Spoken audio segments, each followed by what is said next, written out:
G'day folks. Well, I'm part way through my cleanup and I thought I'd just demonstrate this little national kerosene heater. It seems to work very, very well. I think the main reason people get rid of them is because kerosene's about, I don't know, $2.80 a litre, whereas back in the day it used to be very cheap. But this thing is just roasting me right now. That's the model. Very straightforward.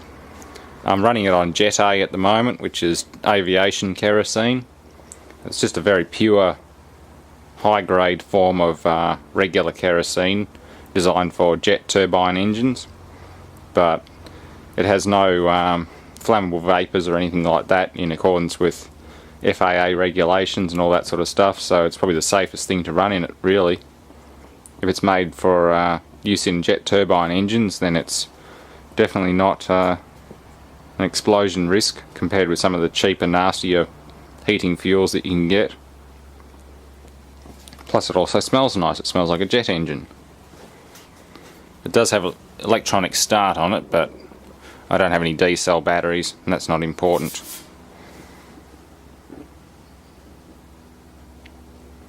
Yeah, the national brand hasn't been around for a long time, so it's almost pretty much vintage. Any kind of heater like this is going to end up as an obsolete item in the near future, given the price of fuel and oil, unless you can get access to free fuel like I do. Only reason I'm running Jet A in it is because I can get it for free. Any dregs left over in the drums from the helicopter rebuilders depot, they just throw out. They can't use it, they can't put it into any choppers or anything, so it ends up at the scrapyard with the empty 44-gallon drums, which usually have about, I don't know, 5 or 10 litres left in the bottom of them. So as a result I've got about 205 litres, a full 44-gallon drum of Jet A at the moment. It's kind of handy to have considering we're headed for winter right now. But yeah, these are pretty simple units. They have a wick in the bottom of them. Turn him right down. Yeah, there's a wick in the bottom of it there.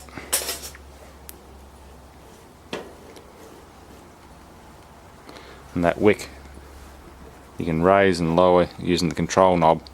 This is for people who aren't familiar with this kind of heater. So if I wind that up, it exposes the wick, and there's an air passage coming up through the bottom of the cabinet, or through the bottom of the fuel tank, and out through those holes. That's how they get their air supply. But right now it's running rich, it's smoky as hell. So I'll put this on here, and it should create more of an updraft and lean it out a bit. So the smoke's stopped, it's leaned it out a bit, so you can bring the wick up a bit more till this wire mantle type thing starts glowing, and then you're right.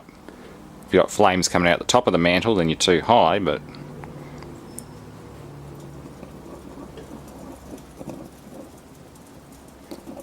that's looking better. Yeah, once you get flame coming out the top of that red hot mantle, then you know your wick's too high, but right now it's pretty happy. So if I crank it right up, see how I've got flame coming out the top? That's not good. So just turn it down a little bit. A really nice heater. Not for confined spaces. They do create carbon monoxide and any byproducts from burning kerosene.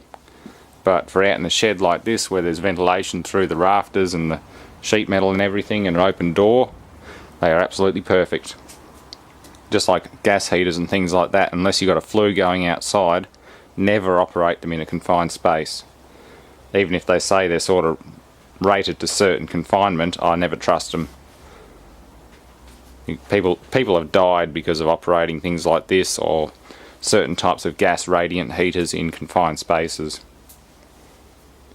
And it's often either due to ignorance or negligence that they operate them and then somebody dies. So yeah, you've got to be fairly careful with them, but as long as you've got good ventilation, good quality fuel and the correct fuel, proper kerosene, or in my case aviation kerosene, Jet A1, it works just fine. But of course, do not try avgas. Avgas is basically petrol plus another 10 octane, so don't try that stuff at home. You'll end up blowing yourself sky high. Thanks for watching. G'day folks. Well, I'm part way through my cleanup and I thought I'd just demonstrate this little National kerosene heater. It seems to work very, very well. I think the main reason people get rid of them is because kerosene's about, I don't know, $2.80 a litre, whereas back in the day it used to be very cheap. But this thing is just roasting me right now. That's the model. Very straightforward. I'm running it on